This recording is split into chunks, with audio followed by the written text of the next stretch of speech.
In this video, we will be discussing chemical equilibrium and the law of mass action. So, first we will define chemical equilibrium. The state of a reversible reaction when two opposing reactions occur at the same rate and the concentration of the reactants and products do not change with time is called chemical equilibrium. अब इसमें जो चीज़ समझने वाली है first term that is reversible reaction. Reversible reaction होता क्या है? Normally जब हमारे पास कोई भी रिएक्शंस होते हैं तो कोई भी दो जो रिएक्शंस हैं वो आपस में रिएक्ट करके प्रोडक्ट्स बना लेते हैं। Let's suppose A and B react to give us C plus D. अब अगर ये रिएक्शन सिर्फ फॉरवर्ड डायरेक्शन में जाए तो वक्त के साथ क्या होगा कि जितना भी ए और बी है वो आपस में रिएक्ट करके सी और डी बना लेगा और रिएक्शन जो है वो कंप्लीट हो जाएगा। लेकिन कुछ रिएक्शंस ऐसे होते हैं जिसमें जो प्रोडक्ट्स हैं वो क्या करते हैं कि आपस में रिएक्शन करके वापस आपको रिएक्टेंट दे देते हैं। फॉरवर्ड रिएक्शन भी हो रहा है और बैकवर्ड रिएक्शन भी स्टार्ट हो जाता है। इस तरह का जो रिएक्शन है वो रिवर्सिबल रिएक्शन कहलाता है। रिवर्सिबल रिएक्शन में आपके पास जो रिएक्टेंट्स हैं, रिएक्शन जैसे ही आप स्टार्ट करेंगे तो उसकी कंसंट्रेशन ज़्यादा होगी, लेकिन जैसे जैसे वक्त गुजरेगा तो रिएक्टेंट जो है वो प्रोडक्ट्स में कन्वर्ट होंगे। अगर हम इसको ग्राफ पे ड्रॉ कर लें, हाँ, एक साइड पे अलोंग द वाई एक्सिस हम कंसंट्रेशन ले लें और along the x axis time ले लें, तो ये हम इस तरह से ड्रॉ करेंगे कि इनिशियली आपके पास ए और बी की कंसंट्रेशन जो है वो ज़्यादा है। जैसे जैसे वक्त गुजर रहा है तो इसकी कंसंट्रेशन कम होती जा रही है और एक वक्त आएगा कि आपको ऐसा लगेगा कि इसकी कंसंट्रेशन में कोई भी चेंजेस नहीं आ रही। इसी तरह अगर प्रोडक्ट्स को नोट कर लें तो प्रोडक्ट जो है वो शुरू में ज़ीरो होगा। इनिशियली जब आप रिएक्शन स्टार्ट करेंगे तो कोई भी प्रोडक्ट नहीं होगा, लेकिन जैसे जैसे वक्त गुजरेगा तो ए और बी आपस में रिएक्ट करके सी और डी बनाते जाएंगे। तो इनिशियली आप इसको यहाँ से स्टार्ट करेंगे कि कंसंट्रेशन जो है वो सी और डी की ज़ीरो थी। जैसे जैसे वक्त गुजरता गया कंसंट्रेशन जो है वो बढ़ती गई और एक वक्त आएगा कि कंसंट्रेशन जो है वो कांस्टेंट हो जाएगी। There will be no change in the concentration. अब यही जो टाइम है जहाँ पर रेट ऑफ फॉरवर्ड रिएक्शन जो है वो रेट ऑफ बैकवर्ड रिएक्शन के बराबर हो जाए, मतलब जिस रेट से ए और बी आपस में रिएक्ट कर रहे हैं उसी रेट से सी और डी आपस में रिएक्ट करें, तो हम कहते हैं कि दोनों की जो कंसंट्रेशन है वो ऑलमोस्ट कांस्टेंट हो जाती है। टाइम के साथ रिएक्टेंट और प्रोडक्ट की कंसंट्रेशन में कोई भी चेंज जो है वो नहीं आता। तो इस स्टेट को हम कहते हैं इसने केमिकल इक्विलिब्रियम जो है वो अटेन कर लिया है। तो आप कह सकते हैं कि इक्विलिब्रियम स्टेट पे आपके पास दो प्रोसेस जो है वो हो रहे होते हैं। एक तो ये है कि the rate of forward reaction is equal to the rate of backward reaction. दूसरी बात जो है वो ये है कि the concentration of reactant and product becomes constant. A और बी की कंसंट्रेशन जो रिएक्टेंट्स हैं और सी और डी जो कि प्रोडक्ट्स हैं उनकी कंसंट्रेशन में आपको ऐसा नहीं देखता कि कोई चेंज आ रहा है, दोनों की कंसंट्रेशन जो है वो कांस्टेंट हो जाएगी। अब रिएक्शन तो फॉरवर्ड और बैकवर्ड दोनों हो रहे हैं, लेकिन जिस अमाउंट में आपका ए और बी मिलके सी और डी बना रहे हैं उसी कंसंट्रेशन से सी और डी वापस रिएक्ट करके ए और बी बना रहे हैं, तो ऑलरेडी आपका रिएक्शन चल रहा है मुसलसल, लेकिन चूंकि उनके कंसंट्रेशन में कोई फर्क नहीं आ रहा तो बज़ाहिर ऐसा लग रहा होता है कि रिएक्शन जो है वो स्टॉप हो गया है और अब इसमें मजीद कुछ भी नहीं हो रहा। तो जब भी कोई रिएक्शन जो है इस तरह का स्टेट अटेन कर लेते हैं तो हम कहते हैं कि ये डायनेमिक इक्विलिब्रियम में है या फिर केमिकल इक्विलिब्रियम में है। The law of mass action. This law was given by two scientists, C.M. Goldberg and P. Weig. The law states that the rate at which a substance reacts is proportional to its active masses. जिस rate पे एक reaction हो रहा होता है वो directly proportional है उसके एक्टिव मास के। एक्टिव मास का मतलब है कंसंट्रेशन, मींस जिस सब्सटेंस की कंसंट्रेशन जितनी ज़्यादा होगी उतना उसका रेट ऑफ रिएक्शन ज़्यादा होगा। काइनेटिक्स वगैरह में हम ये चीज़ें डिस्कस करते हैं कि जितने आपके number of particles, number of molecules या नंबर ऑफ एटम्स जो हैं वो ज़्यादा होते हैं उतने कोलिजन्स की चांसेस ज़्यादा हो जाते हैं, और जितने कोलिजन्स मॉलिक्यूल्स के दरमियान ज़्यादा होंगे उतना रेट ऑफ रिएक्शन जो है वो इंक्रीज हो जाता है। तो ये लॉ भी यही कह रहा है कि जैसे ही सब्सटेंसेस की कंसंट्रेशन बढ़ेगी रेट ऑफ रिएक्शन जो है वो बढ़ेगा। Then the rate of a chemical reaction is proportional to the product of the active masses of the reacting substances. पूरे रिएक्शन का जो रेट होगा वो जितने भी हमारे पास रिएक्टेंट्स हैं उनके कंसंट्रेशन के प्रोडक्ट के ऊपर डिपेंड करेगा। अब लेट्स सपोज हमारे पास ये रिएक्शन है जिसमें ए और बी आपस में रिएक्ट करके सी और डी दे रहे हैं।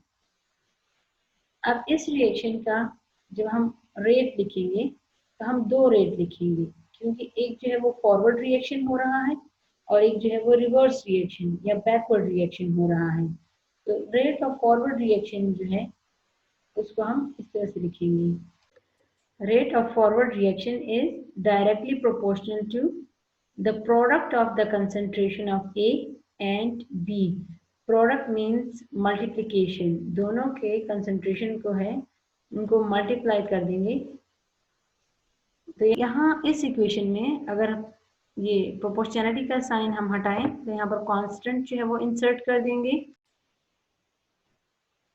Rate of forward reaction is equal to K into A into B. अब इस के साथ जो है सबस्क्रिप्ट में एफ लिख दिया है, means the rate constant for forward reaction. इसी तरह से हम बैकवर्ड रिएक्शन का रेट लिखेंगे। अब बैकवर्ड रिएक्शन के लिए हमारी जो रिएक्शंस हैं वो सी एंड डी हैं जो आपस में रिएक्ट करके हमें ए और बी दे रहे हैं।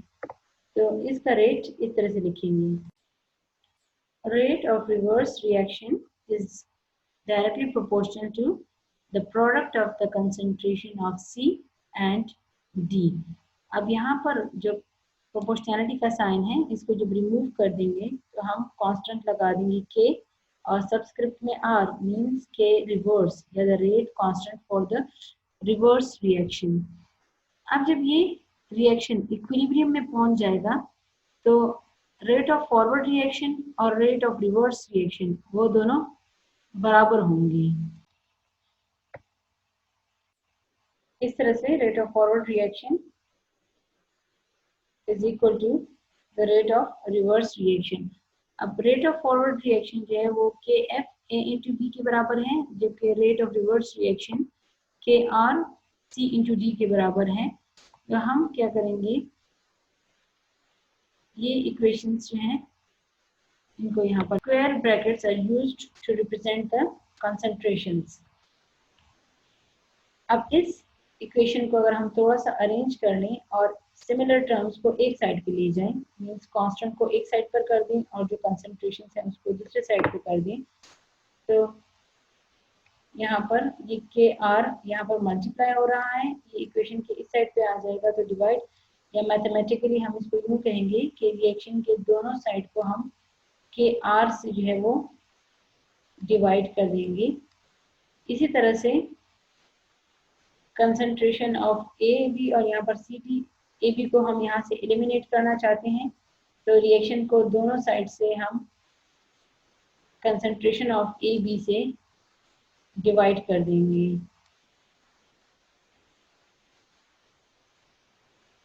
यहाँ पर भी concentration of A into concentration of B, यहाँ से जो है कैंसिल आउट हो जाएगा, के आर भी कैंसिल आउट हो जाएगा और जो फाइनल इक्वेशन होगी that will be something like this, kf divided by Kr is equal to concentration of C into concentration of D divided by concentration of A into concentration of B. अब ये जो term है Kf by Kr, or the product of the concentration of the products divided by the product of the concentration of the reactants, that is given the term Kc. Now we will define Kc. Kc is defined as the ratio of the product of the molar concentration of the products to that of the reactants. क्या मतलब हुआ कि ये ratio है. So this is the ratio. Division में आपके पास ये ratio है. The product of the molar concentration of the products. This product is used for multiplication. ठीक है कि products की जो molar concentration है, then उनका product that is divided by the product of the reactants. So this is the Kc. Now let us consider a reactions in which the number of moles of the reactants is not equal to the number of moles of the products. How we can write Kc for such a reaction? इस reaction में क्या है कि हर एक जो reactant और product है उसके साथ इसके नंबर ऑफ मोल्स हैं. स्मॉल a b c जो है वो नंबर ऑफ मोल्स को रिप्रेजेंट कर रहे हैं, जबकि कैपिटल A B जो है वो रिएक्टेंट और प्रोडक्ट को जो है वो रिप्रेजेंट कर रहे हैं. इस तरह की रिएक्शन के लिए that would be equal to concentration of C raised to the power C. जो उसके नंबर ऑफ मोल्स हैं ये इसकी पावर बन जाएगी. इसी तरह concentration of D raised to the power D.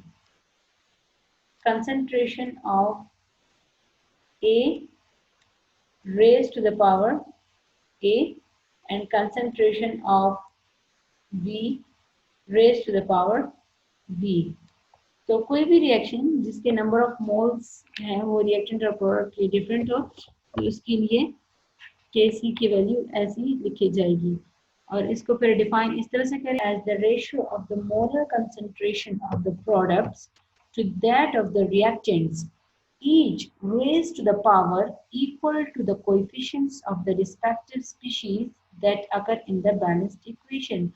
Means balanced chemical equation में जिस भी reactant या product के जो भी हमें number of moles नजर आ रहे हैं वो उसके concentration के power जो है वो बन जाएंगे. In the light of these discussions, the law of mass action can be redefined as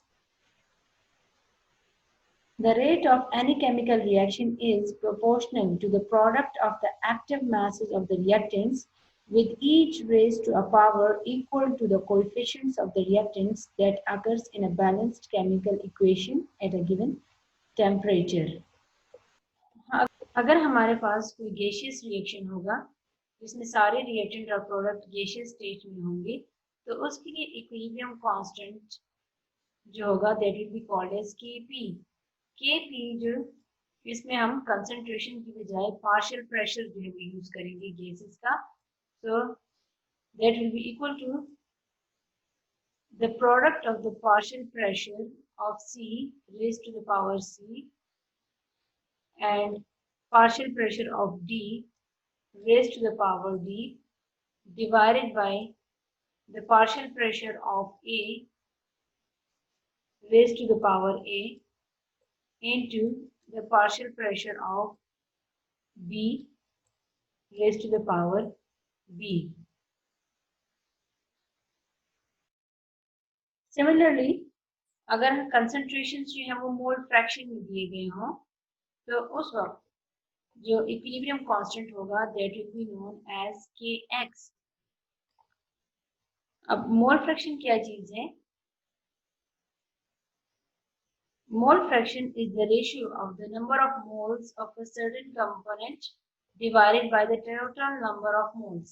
अगर हमारे पास एक कंटेनर है और उसमें हमने सॉल्यूशन जो है वो बना दिया है ए और बी का, तो इसमें ए का जो कंपोनेंट होगा उसको हम एक्स ए से रिप्रेजेंट करेंगे, means the mole fraction of A, और वो किसके बराबर होगा, number of moles of A divided by the total number of moles. इसी तरह मोल फ्रैक्शन ऑफ बी जो होगा वो number of moles of B divided by the total number of moles के बराबर होगा। तो के एक्स को जब मोल फ्रैक्शन की फॉर्म में लिखेंगे तो ये हो जाएगा mole fraction of C raised to the power c into mole fraction of b raised to the power b divided by mole fraction of a raised to the power a and mole fraction of b raised to the power b. Equilibrium constant can also be represented in the terms of number of moles. उस वक्त जो है k को represent किया जाएगा by kn. n represents the number of moles. So kn would be equal to the number of moles of C raised to the power C multiplied by number of moles of D raised to the power D divided by number of moles of A raised to the power A into number of moles of B raised to the power B.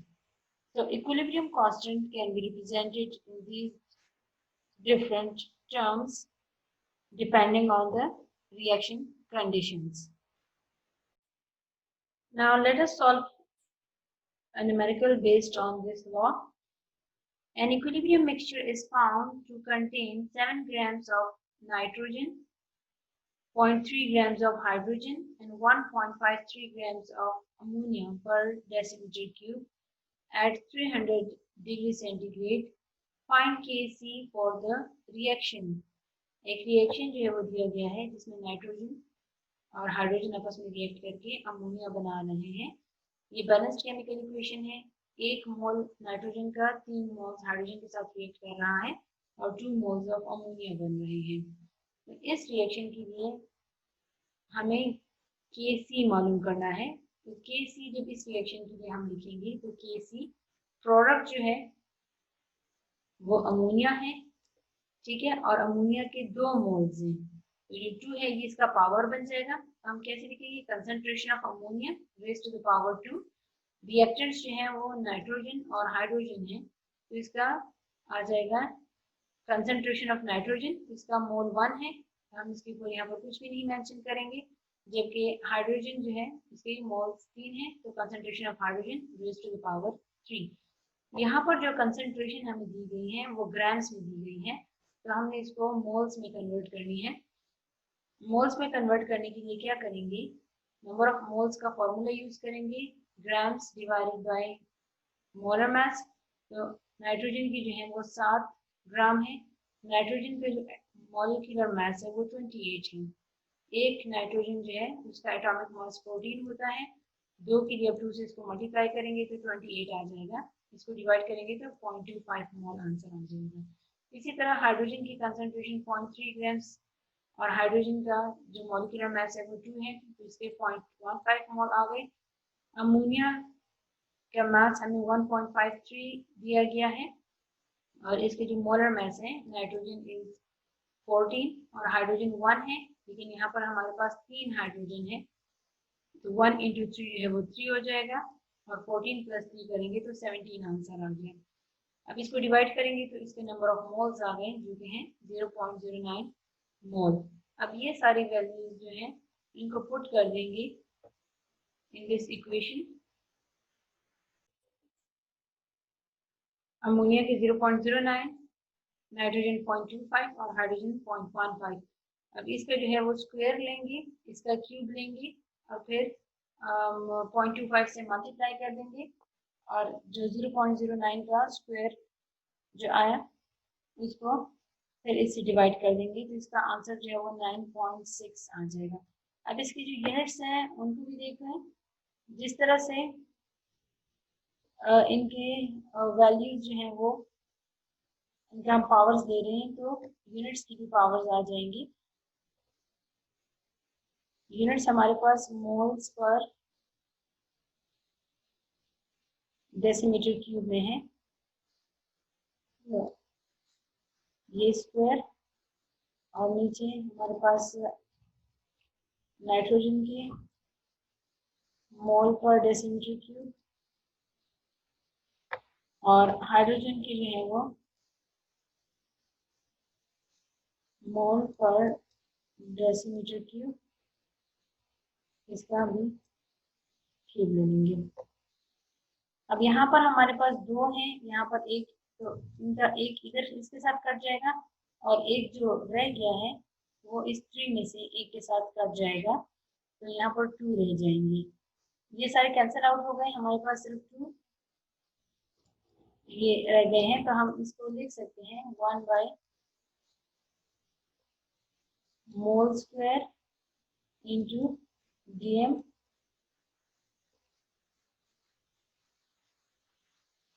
Minus into 2। अब ये चूंकि negative में है, inverse में है, तो हम ऐसा कर सकते हैं कि ये यहाँ पर इसको ऊपर ले जाएं, तो ये आ जाएगा dm क्यूब, नेगेटिव साइन जो है वो खत्म हो जाएगा, dm cube square divided by mole square, जो ये चीज यहाँ पर डिराइव हुई है। अब dm क्यूब पर मोल पर dm क्यूब जो है that is equal to molarity, लेकिन यहाँ पर चूंकि ये इनवर्स में है तो इसीलिए हमने इसको मोलैरिटी इनवर्स लिख दिया है, और ये स्क्वायर स्क्वायर है दोनों, ऊपर की स्क्वायर नीचे की स्क्वायर, तो दिस इज इक्वल टू पर m स्क्वायर।